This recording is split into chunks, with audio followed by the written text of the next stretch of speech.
Hi friends, welcome to Healthy Foods. இன்றைக்கி நம்ம சேனலில் பார்க்க போகிற ரெசிபி காலிஃப்ளவர் 65. இது எல்லாருக்குமே பிடிச்ச ஒரு கிறிஸ்பியான ஸ்நாக். அதை எப்படி செய்கிறதுங்கிறத இன்றைக்கி நம்ம பார்க்கலாம். இதுக்கு தேவையான பொருட்கள்: காலிஃப்ளவர் 250 கிராம், மைதா 50 கிராம், கார்ன்ஸ்டார்ச் 100 கிராம், அரிசி மாவு 50 கிராம், இஞ்சி பூண்டு விழுது 2 டீஸ்பூன், மஞ்சள் தூள் அரை டீஸ்பூன், மல்லித்தூள் 3 டீஸ்பூன், மிளகாய்த்தூள் 2 teaspoon, Kashmiri chilli powder 2 teaspoon. இது கலருக்கு பதிலாக நம்ம பயன்படுத்த போகிறோம். லெமன் 1, எண்ணெய் 50 மில்லி, கொஞ்சம் கருவேப்பிலை.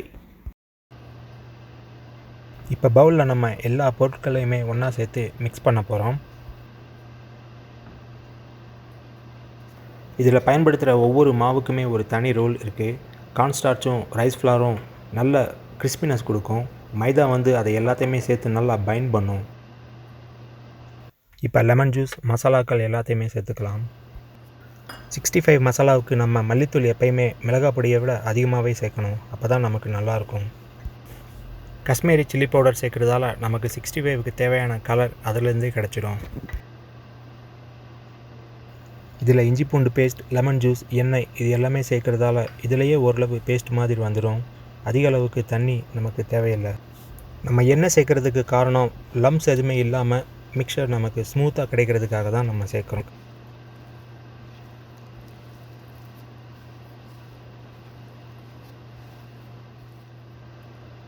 இப்போ இதில் கொஞ்சமாக தண்ணி ஊற்றி நான் மிக்ஸ் பண்ணிக்கிறேன்.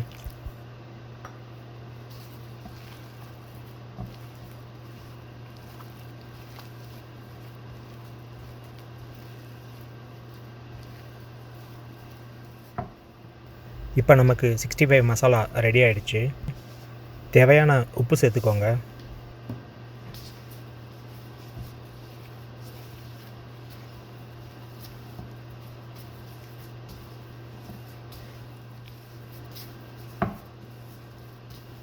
மசாலா நமக்கு எப்பயுமே இப்படி தான் கெட்டியாக இருக்கணும். அப்போ தான் நமக்கு நல்லா மேரினேட் பண்ணி ஃப்ரை பண்ணுறப்ப அது உதிராமல் இருக்கும்.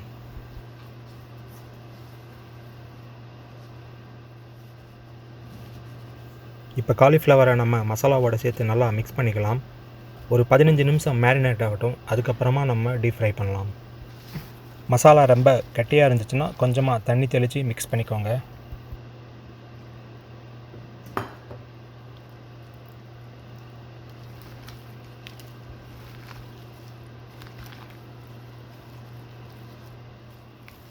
இப்போ 65 நல்லா மிக்ஸ் பண்ணி 15 நிமிஷம் ஆயிடுச்சு. இப்போ நம்ம ஃப்ரை பண்ணலாம்.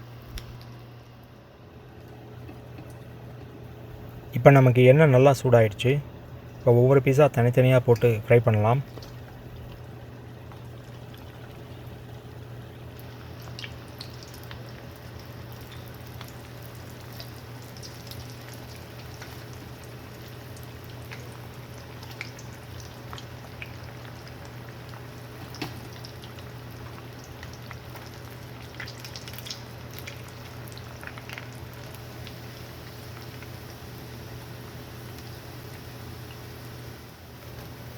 நமக்கு 65 மசாலா காலிஃப்ளவரோடு சேர்த்து நல்லா கோட் ஆகிருக்குது.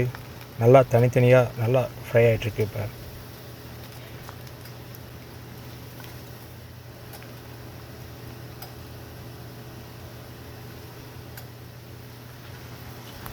இப்போ நமக்கு காலிஃப்ளவர் 65 நல்லா கிறிஸ்பி ஆகிடுச்சு. ஆயிலேருந்து எடுத்துடலாம்.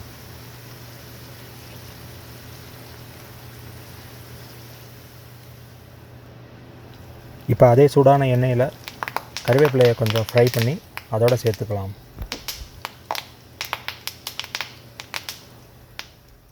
இப்போ நமக்கு கிறிஸ்பியான காலிஃப்ளவர் 65 ரெடி ஆகிடுச்சு. இந்த ரெசிபி உங்கள் எல்லாருக்கும் பிடிச்சிருக்குன்னு நம்புகிறேன். நீங்களும் இதை வீட்டில் செஞ்சு டேஸ்ட் பண்ணுங்கள். உங்களுக்கு பிடிச்சிருந்தா உங்கள் ஃப்ரெண்ட்ஸோடு ஷேர் பண்ணுங்கள். கமெண்ட் சொல்லுங்கள்.